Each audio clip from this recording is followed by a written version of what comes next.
చెప్తున్నావు కదా. నా పేరు మేకల కోటేశ్వరరావు. నా పేరు మేకల శివపార్వతి అండి. మాకు న్యాయం జరగాలి. నా పేరు మేకల చేతన్ అండి. మా అక్కడికి న్యాయం జరగాలని కోరుకుంటున్నాను.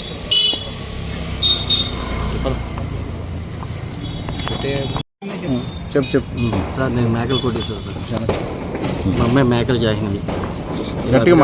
ఇలా అభిరామ్ అనే అతను, ఇలా పల్లపాటి సుబ్రహ్మణ్యం వాళ్ళ అబ్బాయి, ఇలా మా పిల్లని ఇటు చూస్తాం శుక్రవారం నాడు సాయంత్రం 7:00 ఇంటికాడ ఉంది పాప. ఇప్పుడే వస్తాను డ్రింక్ తెచ్చుకుంటాను అంది సార్. ఇంటికాడ డ్రింక్ తీసుకొని ఆ రోజు మేము ఒక అరగంట అయిన తర్వాత ఏది కనపడుతుందా పిల్ల అని చూస్తే అసలు ఎక్కడ ఫోన్ స్విచ్ ఆఫ్ అయిపోయింది వెంటనే. చూసి నైట్ అలా అసలు మొత్తం అన్నీ తిరిగేసాం. ఫస్ట్ అన్నీ ఎక్కడ కనపడుతుందా చూసేటప్పటికి ఇంకా ఆ రోజు నైట్ స్టేషన్కి వచ్చేసాం సార్. స్టేషన్కి వచ్చి ఇలా కంప్లైంట్ ఇచ్చాం, పాప కనపడతలేదు. అలా పల్లపాటి సుబ్రహ్మణ్యం వాళ్ళ అబ్బాయి వెనక్కి తీసుకెళ్ళి మాకు తెలిసింది. మెసేజ్ పెట్టాడు మా అబ్బాయికి, మెసేజ్ పెట్టాడు. దాని ద్వారా చూసి మేము ఇక ఏంటి స్టేషన్కి వచ్చి మాకు చెప్పి ఇలా సిఐ గారికి కంప్లైంట్ ఇచ్చాం. సిఐ గారి కంప్లైంట్ తీసుకుని కంప్లైంట్ ఇచ్చాం, మా అమ్మాయి కనపడతలేదు, పలానా అబ్బాయి తీసుకెళ్ళిపోయాడు అని కంప్లైంట్ రాసి ఇచ్చామండి. సరేనమ్మా ఎదుగుతాము అని పొద్దున్నే మళ్ళీ రామన్నారు 10:00 పొద్దున్నే వచ్చాను సార్. పొద్దున్నే వస్తే అదే 3 రోజులు బట్టి చూసి సరే ఎదుగుతున్నాము కదా, 2 టీములు పంపించాము. వస్తారు, తిరుగుతున్నారు వాళ్ళు కూడా, వస్తానన్నారు. వస్తాననే సరే నిన్న దొరికింది ఇక్కడ పలానా పూరిలో, అక్కడ దొరికింది పాప, వస్తున్నారని చెప్పారు. వస్తున్నారు కదా, ఇంకా వచ్చిన తర్వాత ఫోన్ చేస్తే మేము కూర్చున్నాం.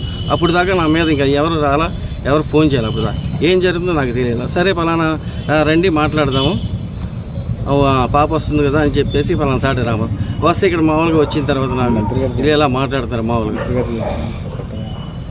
అది స్టేషన్ గారికి వచ్చినప్పుడు చెప్పండి. మంత్రి గారు నాకు చెప్పారు సార్, ఏమనంటే రాత్రి 10:00 అలా ఫోన్ చేసి ఏం చేద్దాం అనుకున్నాము సార్, మీరు న్యాయం చేయండి సార్, నాకు నేనేం చేస్తాను అది తెలుసు కదా సార్, నేనేం చేయను, మీరు న్యాయం చేయండి నాకు అంటే నేను చేస్తే మాట్లాడతాలేమో అన్నారు. చెప్పండి, నాకు న్యాయం కావాలని కోరుకుంటున్నాను. నాకు ఇప్పుడు దాకా నాకు న్యాయం అవ్వలే, ఇక్కడ జరగలా. నాకు ఏం జరిగింది సార్? పొద్దున్న పిల్ల ఇప్పుడు వచ్చిందంటున్నారు, ఇప్పుడు సాయంత్రం ఇప్పుడు అవ్వదు. అయ్యేటప్పుడు మరి చేయాలి కదా సార్. మీ పిల్ల తీసుకెళ్ళారు, ఇప్పుడు పెళ్ళి అవ్వదు, మీరు ఇంటికి తీసుకెళ్ళిపోతారా లేకపోతే ఇదే ఎన్ని ఎందుకు సార్? నాకు అట్లేదు సార్, నాకు పిల్ల నాకు పెళ్లి చేసి మ్యారేజ్ అయిపోవాలి, మ్యారేజ్ ఇప్పుడే జరగాలని కూడా చెప్పాను సార్ సిఏ గారు కూడా. అది చెప్పాము. శుక్రవారం సాయంత్రం నుంచి పాప కనిపించట్లేదండి. పాప కనిపించట్లేదని చెప్పి పాప పేరు జాహ్నవి, మేకల జాహ్నవి అండి. జాహ్నవి. ఆ పాపని అభినవ్ అనే అతను ఇట్లా ఊరెళ్ళిపోదాం అని చెప్పేసి తీసుకెళ్ళిపోయాడు. మాకైతే తెలియదు. 10:00 వరకు మేము ఎదురు చూస్తామంటే 9:30కి మెసేజ్ పెట్టాడండి, పెద్ద తిరుపతి వెళ్తున్నాము, మేము సెటిల్ అయిన తర్వాత ఫోన్ చేస్తామని మెసేజ్ పెట్టేసి ఫోన్ ఆఫ్ చేస్తాడండి. ఆఫ్ చేసేసిన తర్వాత 3 days నుంచి ఎస్ఐ గారి దగ్గర వచ్చి కంప్లైంట్ పెట్టాము, మా పాప కనిపించట్లేదు.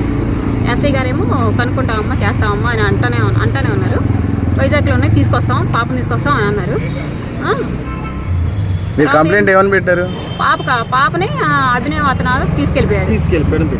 పళ్ళపాటి సుబ్రహ్మణ్యం కొడుకు అభినవ్ అనే అబ్బాయి పాపను తీసుకెళ్ళిపోయాడు అని కేసు పెట్టాను.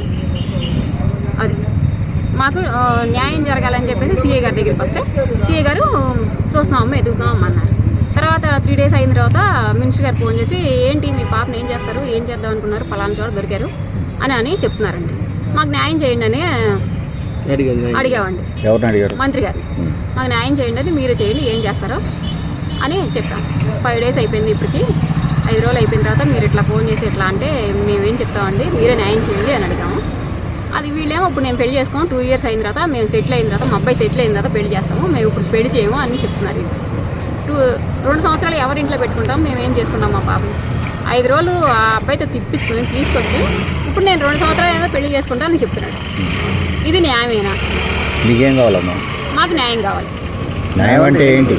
మా పాపకి మ్యారేజ్ జరగాలి. మ్యారేజ్ జరిగిన తర్వాత కూడా చంపేస్తాం అనేసి బెదిరిస్తున్నారు. ఎవరు బెదిరిస్తున్నారు? అదేమంటే పళ్ళపాటి సుబ్రహ్మణ్యం.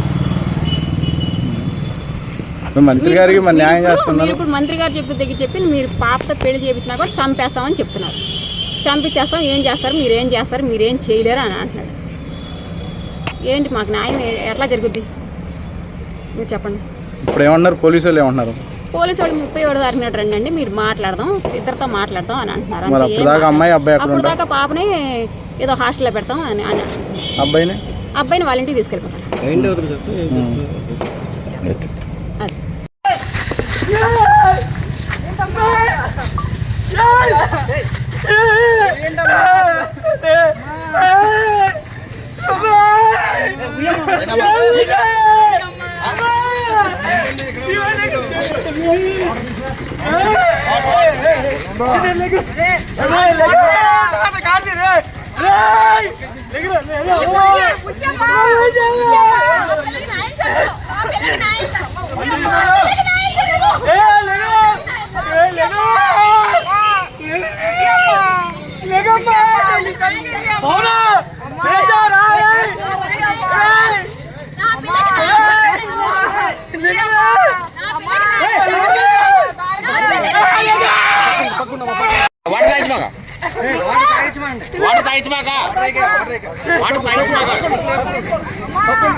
అది డబ్బా తీసుకెళ్ళి అదే ఉంది.